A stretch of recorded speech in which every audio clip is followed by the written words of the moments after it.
Gracias, Jeroni, por la presentación. Gracias también por la confianza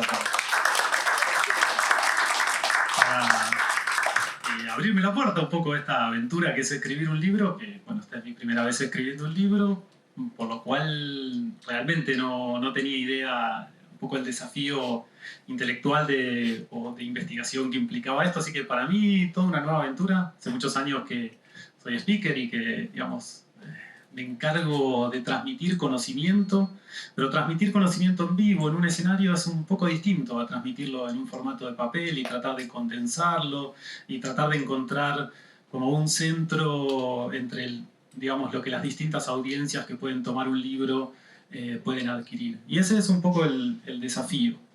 Hoy no voy a leer un fragmento del libro, como algunos me han preguntado. No.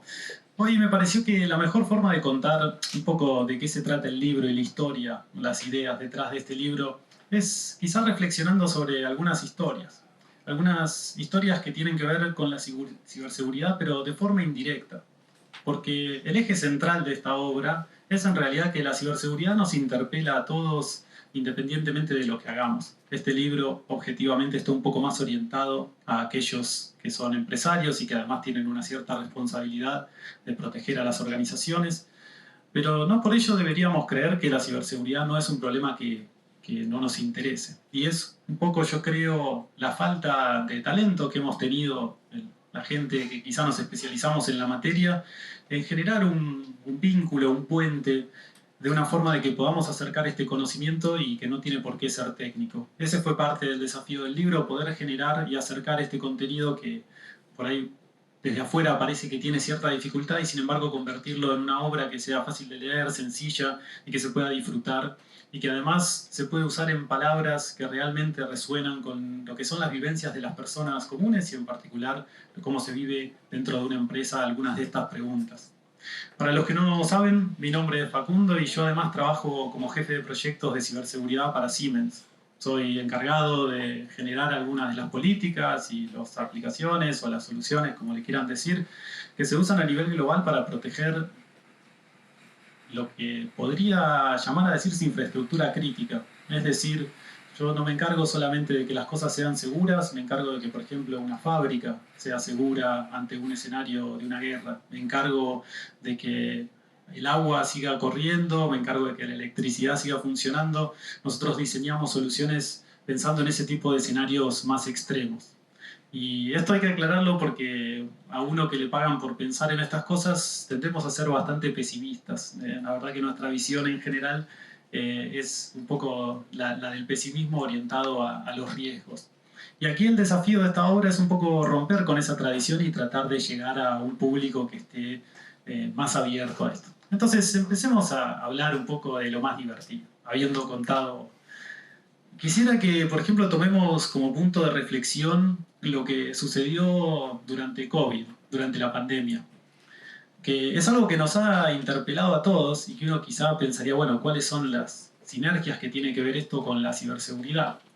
Resulta que recordarán todos ustedes que durante la pandemia uno de los problemas que había ocurrido era esta idea de los trabajadores esenciales. ¿Se acuerdan esta idea? Había gente que tenía que quedarse encerrada en su casa y gente que, digamos, porque pertenecía a un trabajo esencial, podía, digamos, salir y ir a su trabajo. Y esto es algo que nosotros reflexionamos por lo siguiente. Piensen que la pandemia fue, si lo quieren ver de alguna manera, un problema con el humano. Si ustedes se imaginan una fábrica y en esa fábrica hay gente trabajando, las máquinas seguían funcionando. Pero lo que falló, por así decirlo, falló la persona y las personas no pudieron ir más a la fábrica. Y empezamos a tener esta discusión en distintos países sobre bueno, cuáles son las fábricas que deberían continuar funcionando.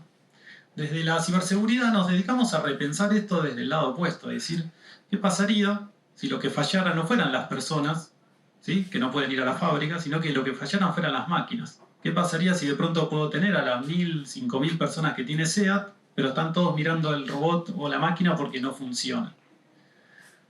Y entonces uno, desde ese camino, empieza a decir, bueno, pero ¿cuáles son los impactos de que esto no funcione? ¿Vale? Podemos empezar a pensar en qué tipo de servicios dejamos de tener. Pero nosotros, que somos gente un poco más paranoica, nos empezamos a preguntar, ¿Cuáles son los escenarios que harían posible que las máquinas dejen de funcionar? Y es ahí donde entra la ciberseguridad en juego, donde empezamos a pensar cómo es el rol de la ciberseguridad en la vida de cada uno de nosotros. ¿Qué tiene que ver un ataque que puede organizar un Estado o un grupo de hackers y cómo eso nos termina afectando? Y la verdad es que estos ataques son mucho más frecuentes de lo que la gente cree. Lo que pasa es que no salen generalmente en los titulares. Los que salen en los titulares son quizá los más populares. Pero no por ello no dejan de ser bastante más frecuentes de lo que nos enteramos. Y esto también tiene que ver con algunas de las cosas que el libro trata de romper. Lamentablemente todavía hay un cierto, ¿cómo decirlo? No es temor, pero todavía hay un cierto resquemor o una cierta vergüenza en haber sido víctima de un ciberataque. ¿Verdad? Normalmente todavía cargamos con la culpa de la víctima, es decir, si a mí me hackearon, pues no usé las contraseñas lo suficientemente avanzadas y demás. Que por cierto, parte de eso es verdad. Pero la otra parte es que esta culpa que cargamos, tanto en las organizaciones como en las personas, hace que en general es un delito relativamente poco informado. Y contamos con relativamente poca información sobre muchos delitos que pasan todos los días y no los informamos. Es decir, la mayoría de las personas que han sido hackeadas no van a la comisaría a hacer la denuncia, salvo un caso muy puntual. La mayoría ni siquiera termina en una denuncia porque si alguna vez alguno intentó ir a una comisaría a decir que lo han hackeado, salvo que sea un caso muy particular, en realidad tampoco la policía tiene en general las herramientas para atender el caso. Quizás las tiene en algunas jurisdicciones, por ahí aquí en Barcelona lo tienen, quizá en algunos lugares, pero en cuanto nos alejamos un poco del circuito principal, el talento desde el punto de vista de la seguridad, de las fuerzas de seguridad, es bastante escaso.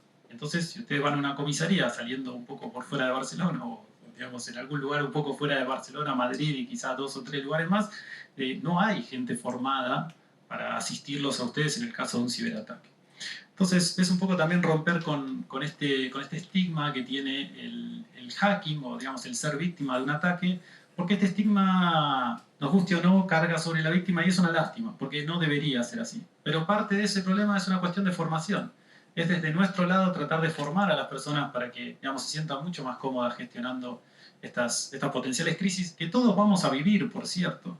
Yo siempre lo comparo con, es similar con ir al médico. Eventualmente todos tendremos que algún día ir al médico para atendernos a alguna dolencia similar. Todos algún día vamos a tener que ser víctimas de algún ciberataque, si es que ya no lo fueron, y aún así lo van a hacer varias veces en su vida, porque los incentivos están dados para que así suceda.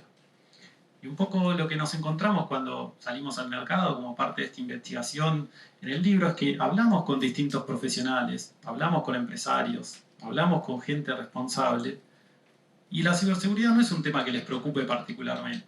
La mayoría de las veces encuentro esta respuesta que dice, bueno, es un problema técnico, la gente de tecnología se encarga de resolverlo. Y el desafío que yo veo es que el hecho de que hayamos mantenido la ciberseguridad como un problema técnico y no un problema estratégico o político es parte de la razón por la que hoy tenemos, desde mi punto de vista, muchísimos de los problemas de ciberseguridad que tenemos. Para la mayoría de las empresas y organizaciones, la ciberseguridad no es un problema que tienen a la mano, no es una idea principal que se les viene a la cabeza cuando el jefe, el dueño se levanta a la mañana y dice ¿qué problemas puede tener mi organización? Y el problema es que el mundo ha cambiado y todos estamos interpelados por la tecnología. Las empresas principalmente, pero las personas también. Y el desafío es que esta gente que está interpelada por esta tecnología no se detiene a pensar lo que pasaría si esta tecnología dejase de funcionar. Y eso sería la parte más obvia.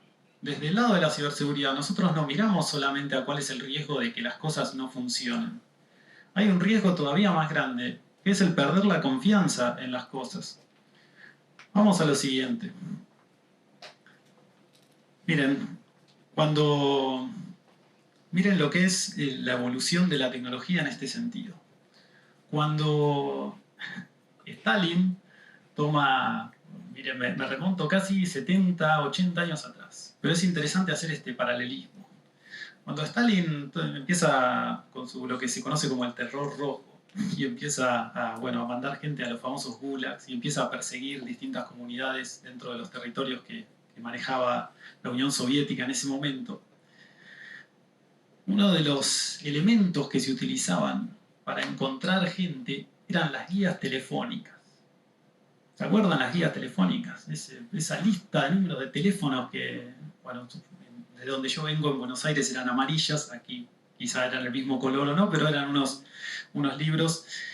Y estos libros eran usados para encontrar gente, particularmente para encontrar gente de diferentes etnias, porque se los buscaba por apellido y, digamos, se los perseguía por esto. ¿Y por qué hago esta reflexión sobre las páginas amarillas? Porque fíjense que las páginas amarillas, por supuesto que nadie argumentaría que fueron creados como un elemento de inteligencia. Obviamente fueron creadas por los usuarios o por las empresas que en ese momento tenían que proveer servicios. Recordemos, en este momento, o en ese momento histórico, no todo el mundo tenía una línea de teléfono, pero aún así fueron profundamente usados por lo que en ese momento se llamaba la KGB, desde entonces ha cambiado de nombre varias veces, pero se utilizaba para perseguir gente. Ahora, fíjense, estoy hablando de tecnología de hace 50, 70 años, más o menos. Y sin embargo, ¿por qué era útil? Porque había información hiper valiosa en esas páginas amarillas. Información que estaba más actualizada que cualquier otro registro que tuviera el Estado, que era objetivamente profundamente ineficiente en la gestión de la información. Y sin embargo, ahora hacemos un paralelismo y venimos aquí y decimos, wow, hoy tenemos otras herramientas para gestionar información que podrían ser usadas en nuestra contra si alguien tuviese la voluntad política o así lo decidiera. Y entonces, en el libro, especialmente sobre el final, exploramos un poco estas ideas un poco más perturbadoras. Pero es el decir, no podemos detenernos simplemente a considerar que porque las cosas nos han tocado positivas, porque hemos tenido una existencia relativamente tranquila, un par de generaciones, que muchas de las herramientas que estamos construyendo no puedan ser utilizadas en contra nuestra. Y aquí es donde, ¿se acuerdan que yo dije que no solo nos preocupa que los sistemas dejen de funcionar, sino que a veces también nos preocupa que perdamos la confianza en esos sistemas? Imagínense que va a pasar el día en el que yo no pueda distinguir si la conversación que estoy teniendo en WhatsApp la estoy teniendo con mi amigo o con un bot que habla exactamente igual que mi amigo porque fue entrenado con todos los mensajes que yo intercambié con mi amigo. Eso también es un ciberataque, por lo menos desde nuestro punto de vista. Y ese ciberataque no es algo en lo que estamos pensando todo el tiempo, y está muy bien. Pero desde mi punto de vista hace falta dedicarse a reflexionar un poco cómo estamos generando una infraestructura, cómo estamos creando una serie de soluciones y de servicios que no todos pueden ser utilizados para nuestro beneficio en un futuro. Lamentablemente, como dije al principio, a nosotros nos pagan por ser un poco más paranoicos y por ser un poco más negativos. Pero esto ya ha pasado varias veces en la historia. Si estudiamos la historia de forma cíclica, vamos a ver que tarde o temprano, pueden pasar 10 años, podrán pasar 50, pero ni las tecnologías que estamos usando ahora van a desaparecer, ni podemos asumir que esas tecnologías que existen ahora sean por siempre usadas para el bien, ni tampoco podemos asumir que va a ser tan obvio que cuando alguien con malas intenciones intente usar esa tecnología nos resulte a todos evidente que ese es el caso. Cosas así hemos visto, por ejemplo, durante la pandemia o hemos visto durante diferentes incidentes en la historia. Y entonces el libro hace una exploración sobre algunos de estos temas. Debo aclarar un poco menos pesimista, pero hace una exploración sobre estos temas porque creo que ahí están los puntos ciegos de la modernidad. La mayoría, no sé si de nosotros, si están aquí, puede ser porque tienen algún interés en la ciberseguridad, pero la mayoría de las personas ven a la ciberseguridad solo como un problema técnico, como, ups, me hackearon el teléfono, ups, me hackearon la computadora. Pero desde mi punto de vista, la ciberseguridad es un problema no solo estratégico, sino que geopolítico. Los conflictos de este siglo, los que estamos empezando a ver, los que comenzaron en cierta forma con lo que sucede en Ucrania y Rusia, estos conflictos tienen un fuertísimo componente de ciberseguridad. Y muchos de los conflictos que van a surgir en el futuro van a ser con un fuerte componente en el ciberespacio. ¿Y a qué me refiero con esto? ¿Y a dónde abarca el libro también? Las empresas, las organizaciones, van a ser los principales objetivos de este tipo de conflictos. ¿O ustedes creen que un grupo de atacantes de una nación extranjera va a tratar de qué? ¿De dar de baja el Ministerio de Economía? ¿O va a tratar de atacar que el Palacio de Gobierno? ¿Qué se pierde con eso? Versus dar de baja la electricidad versus cerrar la planta de SEAT. Digamos, ¿cuál tiene un impacto social mucho mayor? Y entonces es ese tipo de ciberataques que la mayoría de los empresarios, o por lo menos empresarios principalmente que tienen algo que ver con la infraestructura crítica, deberían estar pendientes. Y es ese tipo de área en la que personalmente me especializo, pero es por allí por donde pasan los conflictos futuros. No nos podemos detener a considerar que vamos a encontrar este mundo de la forma en la que es para siempre. Y el juego es un poco pensar, y es lo que principalmente busca este libro. Este libro no busca darles ninguna respuesta, no les va a decir cómo tienen que cambiar su contraseña, ni les va a decir que usen WhatsApp o que usen cualquier aplicación en vez de Gmail. Este libro lo que les va a decir es, estos son los posibles riesgos que hay adelante de todos nosotros, de las personas, de las organizaciones y de los gobiernos. ¿Y por qué nos va a decir eso? Porque es nuestra responsabilidad, conociendo los posibles males usos que se le puede dar a esta tecnología, empezar a pensar qué podemos hacer para que esta tecnología no termine siendo tan negativa para todos nosotros. Y lamentablemente, los usos y costumbres nos han puesto en una posición de tremenda debilidad, como usuarios principalmente. Aquí, por ejemplo, puedo tomar el caso de lo que yo le llamo el valor de la información y la tremenda ignorancia que tiene la gente con respecto a lo que vale su información. A mí me vuelve loco que voy al supermercado, compro frutas, verduras y me preguntan si quiero comprar una bolsa. Sin embargo, usamos gratis WhatsApp, usamos gratis Instagram, usamos gratis Gmail. Tecnologías que valen millones, billones de dólares de mantener. Algunas de las mejores mentes del mundo están trabajando para asegurarse de que Gmail no se caiga. Y sin embargo lo usamos gratis. Obviamente no es gratis. Está el famoso comentario de que si esto es gratis, el producto somos nosotros. Pero aquí el punto que quiero llevar es que nos hemos acostumbrado a tal nivel a consumir productos gratuitos que hoy yo creo que es muy difícil convencer a la gente, si el día de mañana se pudiera, de que tendrían que pagar por su correo electrónico. Y sin embargo no veo por qué no. Y me iría un paso más allá. A mí me resulta increíble que toda la información que recibimos es gratis. Las noticias que consumimos son gratis. ¿Cómo puede ser? Ustedes recordarán cuando yo era chico, nuestros padres compraban el diario. ¿Sí? ¿Recuerdan? Por lo menos cada tanto, algunas familias lo compraban todos los días, otros... Pero por lo menos alguien pagaba por ese periodista escribiendo. Y sin embargo, hoy consumimos la mayoría de las noticias. Seguro que hay aquí alguna excepción de alguien que paga por una suscripción, pero la mayoría de nosotros consumimos la información, la sacamos gratis de internet. ¿Y eso qué nos dice? Bueno, nos dice que quizá... nos dice varias cosas, pero nos dice que quizá la persona que escribe esos artículos no tiene nuestro interés como su objetivo final. No somos nosotros los que tiene que hacer feliz. Tiene que hacer feliz a la persona que de verdad le paga. En este caso, en el modelo que conocemos, es el modelo de publicidad. Esa gente cobra por un porcentaje de publicidad. ¿Cuánto hace que no se ven investigaciones serias en un diario, en una revista? ¿Qué pasó con todas las revistas de investigación que había? ¿Cómo nos permitimos llegar al punto en el que la forma en la que comprendemos el mundo la recibimos gratis, sabiendo que tiene un valor, sabiendo que cuesta como periodista ser independiente, sabiendo que es un esfuerzo de investigación? Y aún así, aquello que forma nuestra opinión, que forma nuestra persona, que nos dice a quién votamos, que nos dice por qué hay que votar a uno y no al otro, que nos dice qué hizo bien uno y qué hizo bien mal otro, todo eso lo recibimos gratis. Es una locura. Pero lo entiendo, porque es un sistema que funciona excepcionalmente bien. Para nosotros obtenemos información, nos movemos como ciudadanos organizados y consideramos que vamos a votar con información, sí, conozco el programa de gobierno, entiendo lo que ha sucedido. Vale. ¿Cómo cambiamos esta dinámica para que la gente entienda que toda esa información tiene un precio? Y que hay un trabajo de selección en elegir qué tipo de información nos llega.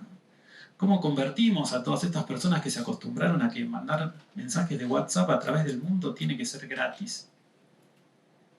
Es una tecnología increíble, pero ¿cómo llegamos a este punto?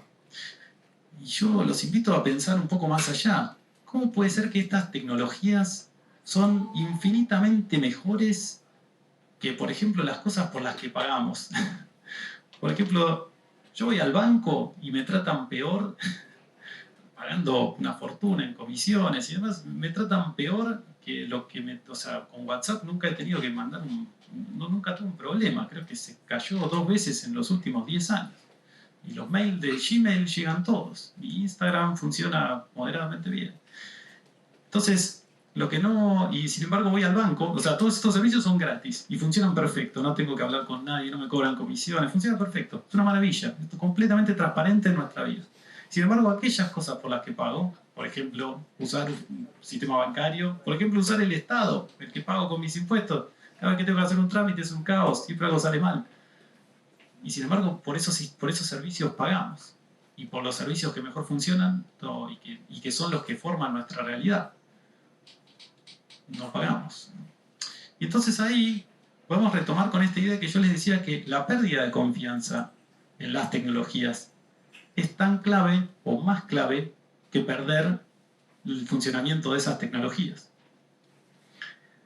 Voy a dar 2 ejemplos bien concretos. Si ustedes quisieran molestar a un gobierno, se podrán imaginar que es mucho mejor generar una campaña de desinformación que dar de baja los medios de comunicación, ¿no? Cualquiera aquí puede llegar a la conclusión de que hace mucho más daño un medio, un canal que funciona mal o funciona de forma perversa, por así decirlo, que uno que no funciona.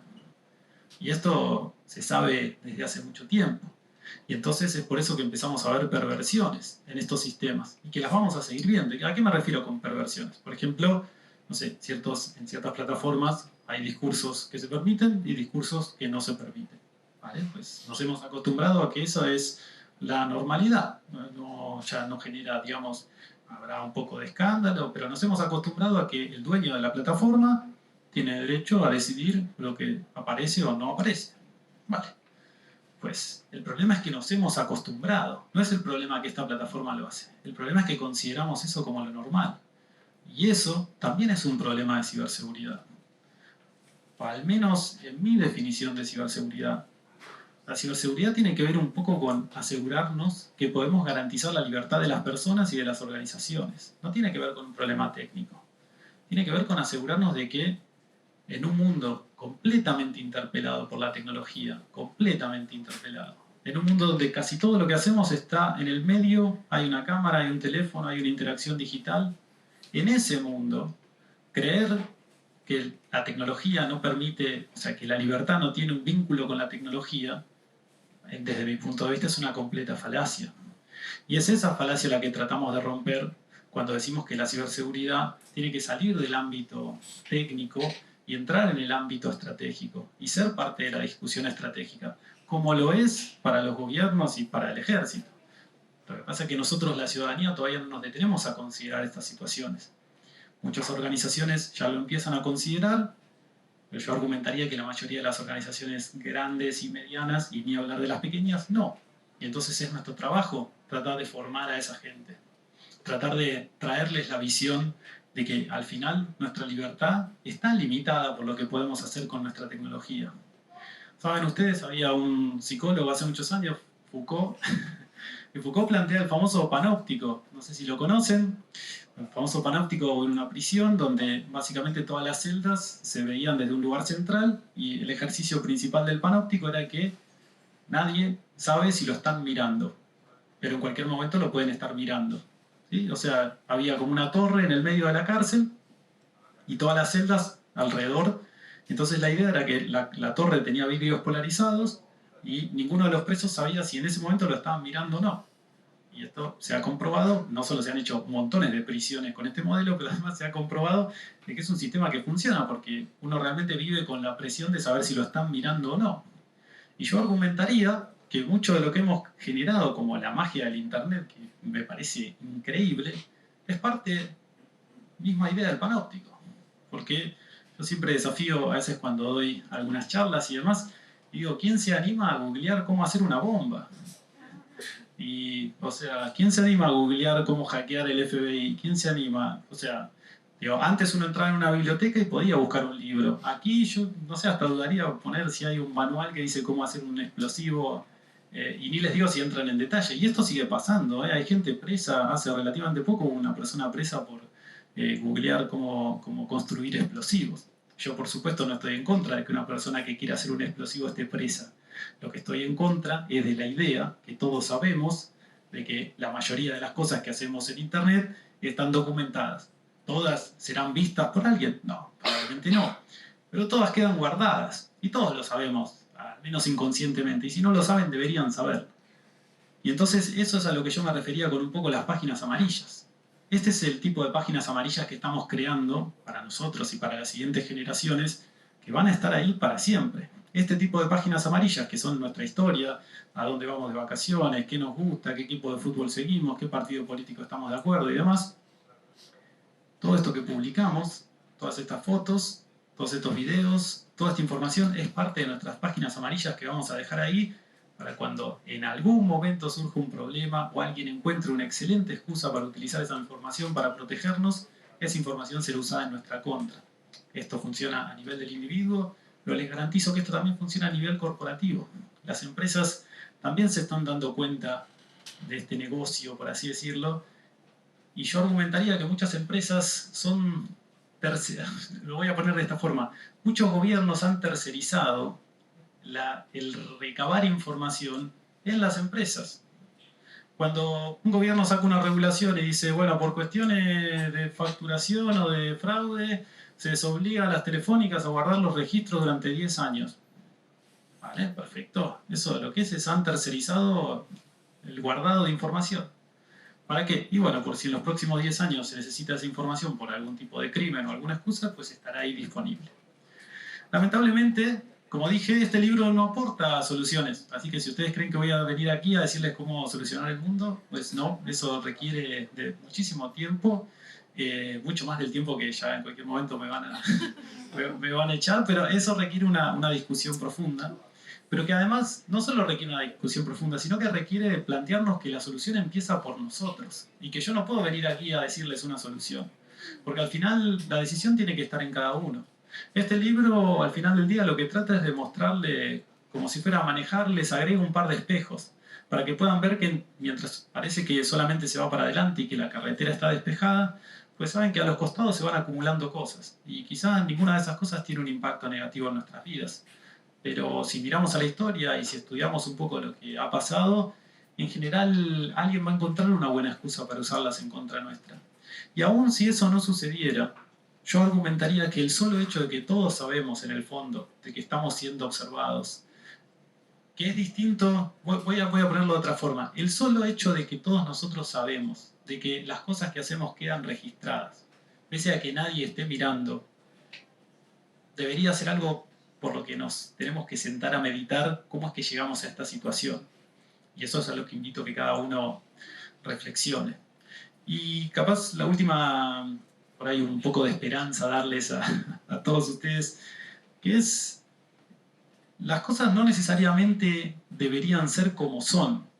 Uno por ahí, si no tiene una formación técnica o si no está en el día a día de estas cosas, uno dice, bueno, es que las cosas son como son, el correo electrónico se tiene que seguir usando, esta es la única forma que conocemos. Pero en realidad, para nosotros que somos un poco más nerd, que estamos en esto hace muchos años, las cosas podrían ser de otra manera, sin modificar, sin generar un problema para ustedes. Es decir, no hay ninguna razón por la que cada vez que ustedes ahora se registran en un sitio web tengan que dar su teléfono por una cuestión de seguridad. Ni hay ninguna razón por la que tengan que dar su correo electrónico. Bien podrían dar un número que no los identifique. Entonces, lamentablemente yo soy bastante anti-regulación. Creo que incluso la Unión Europea a veces ha metido la pata con alguna regulación. Por ejemplo, lo de GDPR, si bien tiene su aspecto positivo, nos ha generado la costumbre de hacer clic en botones que no tenemos idea simplemente para sacar un banner de encima, que si algunos son lo suficiente viejos para recordarlo, antes le decíamos a la gente que por favor no haga clic en nada, en ningún botón de ninguna página, y ahora nos acostumbramos a hacer clic en este botón. ¿Qué quiero decir con esto? Que el estado de las cosas no quiere decir que este sea la única implementación que funciona. Tranquilamente podemos pensar en que pueden haber Instagrams que sean completamente anónimos o por lo menos que mantengan la privacidad de las personas. No hay ninguna razón por que la información no puede estar encriptada o no puede estar en... Entonces, no me quiero meter en cuestiones técnicas, pero solamente quiero dejarles este pensamiento, que es que no es el fin del mundo este uso de la tecnología, sino que realmente existen herramientas y soluciones para dar otro enfoque a las cosas. Pero eso tiene que surgir de nosotros, tiene que surgir de los usuarios, tiene que surgir de las organizaciones. No va a surgir nunca de parte de las empresas, porque no hay ningún incentivo para ellos. Y es un poco, en parte, la razón por la que este libro está orientado a ejecutivos. Porque yo argumentaría que realmente hoy vivimos en una sociedad en la que el poder del usuario es relativamente pequeño, ¿sí? O sea, la posibilidad que cada uno de ustedes tienen de generar un cambio, lamentablemente, es bastante limitada. Ustedes pueden decir, bueno, no, es que yo no confío en WhatsApp. Bueno, pero resulta que WhatsApp es lo que usa la mayoría de las personas con las que ustedes se comunican. Vale, decir, bueno, es que yo no confío en LinkedIn. Vale, yo tampoco, pero resulta que la mayoría de los trabajos están publicados en LinkedIn. Vale, yo no confío en Gmail. Bueno, vale, pero resulta que si en muchas páginas no pones un correo de Gmail, te lo mandan spam, o no te llega, o no te dejan registrarte. Entonces, digamos, hemos generado un sistema en el cual, nos guste o no, pues esta será la dinámica. Y yo, sin embargo, creo que todavía quedan muchísimos espacios de libertad por parte de las organizaciones. Las organizaciones sí todavía tienen dos voluntades. Una, de elegir su infraestructura y elegir un poco cómo quieren trabajar. Y en ese sentido, las organizaciones pueden, cuando quieren, generar un espacio más seguro para la gente que trabaja con ellas. Y eso me parece algo que es para destacar. Y lo segundo es que, como dije, las organizaciones van a ser jugadores importantes en los próximos años, principalmente como víctimas de ciberataques. Porque como dije, en cualquier conflicto, digamos, lo primero que van a caer son empresas que tengan que ver con infraestructura. Y esto no es nada nuevo. Para los que no lo saben, toda esta filosofía sobre, digamos, atacar infraestructura surge en la Segunda Guerra Mundial. Breve tangente aquí, pero divertida. ¿Saben ustedes que hasta la Segunda Guerra Mundial, hasta el desarrollo de los aviones, no había forma de, digamos, de generar daño detrás de las líneas enemigas? ¿Sí? O sea, ustedes imaginan Alejandro Magno o cualquiera, en realidad, o sea, incluso el mismo Napoleón. Si él quería destruir una ciudad, tenía que entrar a la ciudad. No había vuelta. Podía tirar unos cañonazos de afuera, pero si quería destruir una ciudad, tenía que entrar. La primera vez que se pueden hacer operaciones detrás de las líneas enemigas, si quieren, es con el surgimiento de los aviones. Esto es relativamente reciente, 100 años redondeando. Recién ahí empezaron a surgir operaciones. Es decir, alguien dijo, puedo volar con un avión, puedo pasar las líneas y tirar en una ciudad. Y ahí surgió toda una disciplina militar, que es decir, bueno, teniendo esta posibilidad de romper algo, ¿qué debería romper que maximiza, ¿sí?, de la destrucción del enemigo? O sea, porque tirar bombas por tirar bombas no sirve para nada. Mejor romper un puente, mejor romper una central hidráulica, mejor romper una productora de gas o, bueno, lo que sea que tiene más valor estratégico. Por ejemplo, una central de comunicaciones. Perfecto. Acá me están. Entonces surge toda una disciplina que tiene que ver con estudiar esta dinámica, de decir, si vamos a romper algo, rompamos lo más valioso. Y curiosamente, prácticamente línea por línea, esta disciplina resulta que continúa siendo valiosa hasta el día de hoy con el tema de la ciberseguridad. ¿Por qué? Porque hoy tenemos la posibilidad de que ya ni siquiera tengo que cruzar con un avión para dar de baja infraestructura de otro estado. ¿Sí? O sea, hoy me puedo meter en la planta potabilizadora de agua y darla de baja remotamente, siendo un estado terrorista, llamémosle, o un estado que está en contra del país que sea en el ejemplo puntual. Y entonces es muy loco pensarlo de esta manera, porque por eso es que los nuevos conflictos se dan en el ciberespacio, porque no tiene ningún sentido, ustedes realmente se dan cuenta que ya no tiene ningún sentido ir a destruir prácticamente una ciudad, pese a que lamentablemente se sigue haciendo. Uno se sorprendería por qué semejante maldad para hacer, digamos, con este carácter destructivo teniendo las herramientas que tenemos. Pero en realidad esto opera en que es inversamente proporcional, es decir, a más desarrollada una sociedad, digamos, más valor tiene un ataque cibernético. Y entonces lo que empezamos a ver es que a medida que las sociedades se desarrollan más, es decir, cada vez que tienen más infraestructura, cada vez dependen más de la tecnología, que es básicamente otra forma de decir una sociedad desarrollada. La mayoría de las sociedades desarrolladas, si lo trazáramos en una curva, son aquellas que mayor dependencia tienen de la tecnología y por tanto mayores potenciales de ser víctimas. Y si lo piensan, la mayoría de esa infraestructura hoy está en manos privadas y esas manos privadas son las organizaciones que deberían estar pensando en cómo protegerlas. Organizaciones que espero algún día compren CyberSeo. Con eso, más o menos, antes de que me saquen, estamos bien, ¿no? Entonces creo que con eso podemos darle un cierre, simplemente agradecerles a todos. Realmente muchas gracias por haber venido, un placer enorme haber estado aquí. Bueno, que quieren pueden comprar acá el libro, ¿no? Me dijo aquí, no. Vamos, muchas gracias a todos. Gracias.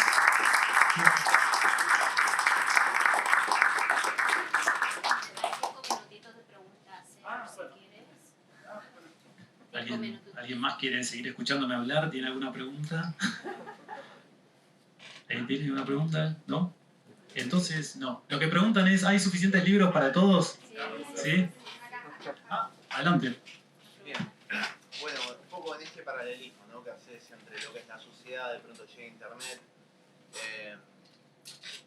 y esta parte, ¿no?, de estar entregando como todo este espacio gratuito de tanta alta calidad, de alguna manera como rompe un poco un paradigma económico, ¿no?, de valor-precio, de pronto desaparece, es gratuito, pasan a haber otros puntos de valor. Y hay como una muralla bastante interesante que realmente creo que desconocemos mucho, que va entre lo que es la Deep Web, ¿no?, y la nube. Y que de pronto estos espacios donde se puede generar mayor libertad tienden a mucha destrucción, mucha pornografía fuerte, mucha venta de armas, de drogas. Sin embargo, en la otra parte, bueno, la prohibición. Es verdad que la parte económica se puede aplicar en comunidades, o sea, como que el poner dinero en un lugar gratuito te termina dando acceso a comunidades donde son más afines, ¿no?, a lo tuyo. Entonces, un poco como en este pacto silencioso, ¿no?, medio de hobbiano, que se genera.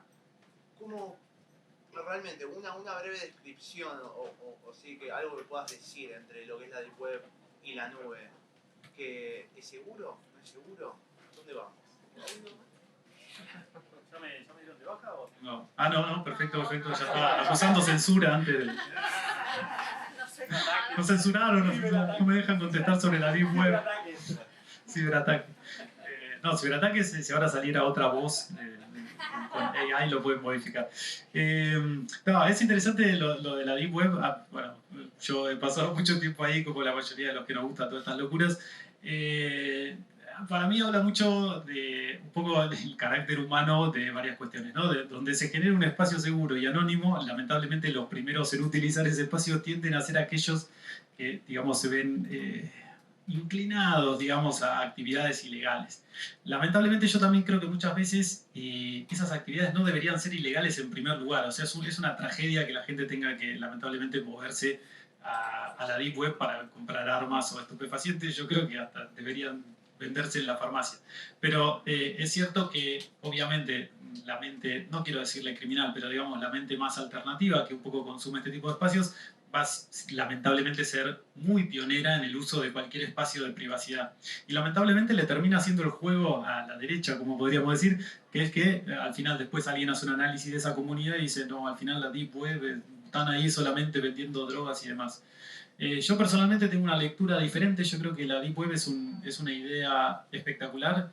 Es una lástima que no haya funcionado, pero hoy, según me consta, la mayoría de lo que está en la Deep Web son, o sea, hay más policía que criminales. Es decir, un poco yo lo cuento en el libro, pero lamentablemente lo que generan estos espacios es que el anonimato funciona para los dos lados. Y entonces la mayoría de las páginas de, si querés matar a alguien, o sea, poner tu mail acá, terminan siendo páginas, o sea, hechas por la policía. Que es una forma excelente de poner ahí un cartel y que la gente vaya. Esto se ha probado en reiteradas ocasiones. Muchos de los mercados que empezaron vendiendo drogas en algún momento fueron capturados por la policía y obviamente no se les avisó a los usuarios, se los tuvo ahí comprando y vendiendo droga por un año y cuando tenían la lista de toda la gente fueron hicieron arrestos por todo el mundo. Entonces hay que tener un poco de cuidado con estos espacios. A mí me encantan, pero hay que tener un poco de cuidado porque atraen a, yo diría, los dos peores grupos de personas, los criminales y la fuerza de seguridad, ¿no? O sea, entonces atraen digamos, un poco lo peor y se juntan ahí en un caldo de cultivo que por un lado para mí es muy libertario y muy interesante porque creo que hay muchas discusiones interesantes que son una lástima que se dan en esos espacios y que lamentablemente no tienen forma de salir porque la gente capaz no se sentiría cómoda diciendo eso en un espacio abierto donde pusiera en riesgo su seguridad.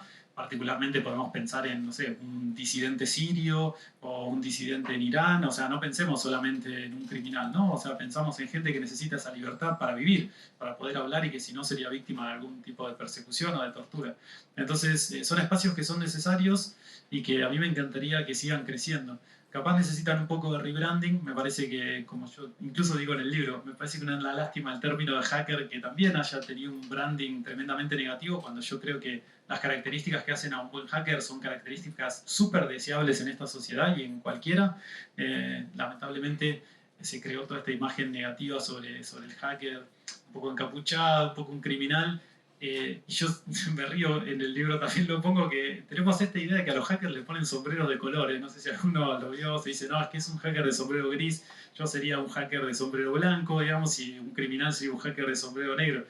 Para mí es una pavada, porque, o sea, no es que a un policía que es corrupto le decimos, no, es un policía de sombrero negro, ah, no, este es un policía de sombrero blanco. O sea, ni tampoco un contador, digamos, que hace mal sus impuestos, dice, no, güey, es que es un contador de sombrero negro. Ah.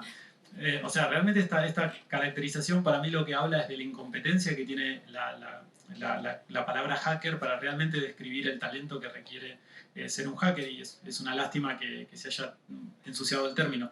Pero comento esto porque para mí pasó lo mismo con la Deep Web. La Deep Web se volvió famosa por pornografía infantil, se volvió famosa por vender armas, se volvió famosa por básicamente los mismos pecados que digamos, se convierte en un espacio al ser privado que atrae lamentablemente ese grupo y ensucia a un montón de gente que realmente está ahí participando de un espacio de discusión libre donde, digamos, no se sienten. Así que no sé si contesté a tu pregunta o si... Sí, realmente quería una observación de esa parte. Así que... Muchas gracias por preguntar. ¿Alguien más quiere preguntar algo? No, ya no hay más tiempo. Ya no hay más tiempo. No. Pero al caballero no le vas a romper el corazón, al pobre caballero. No, pero se queda media hora para firmando, ¿eh? Se puede hacer la pregunta igualmente. Es que ya ahora sí que... nuestra vida es libre cuando está offline. Ajá. ¿Vale? Por ejemplo, yo, si soy suscriptor de un diario, si leo ese diario en la versión digital, ese diario sabe lo que leo, el tiempo que le dedico a política, a cultura. El de papel que tengo en casa, nadie sabe si yo lo he comprado, lo uso para envolver huevos en el pescado. No lo he leído o no me lo he leído. Offline somos libres, online hemos renunciado todos a nuestra privacidad, a nuestra libertad. Pero todavía nos queda el campo, fuera de la ciudad, se puede ir a pasear. Pues sí. Hay, en un aspecto un poco positivo de eso, voy a decir que estoy 100% de acuerdo con usted. La única salvedad que voy a hacer es que es en este mundo online. Hay formas de hacer de que la existencia online exista de forma de mantener la privacidad. Pero ese no sería negocio y tendríamos que pasar a pagar por nuestros correos electrónicos, tendríamos que pagar por... Y como nadie está dispuesto a pagar por enviar un correo, pues entonces seguimos teniendo este mundo online que usted dice. Correcto. Bueno, con eso sí, ¿estamos? ¿Censura? ¡Vamos! ¡La censura! Muchísimas gracias. Un placer enorme estar aquí. Gracias.